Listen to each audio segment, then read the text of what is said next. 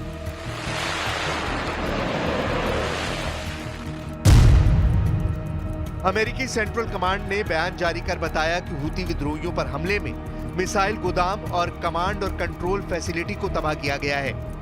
US force ने लाल सागर के ऊपर हूती के ड्रोन्स और एंटी शिप क्रूज मिसाइल को भी मार गिराया है।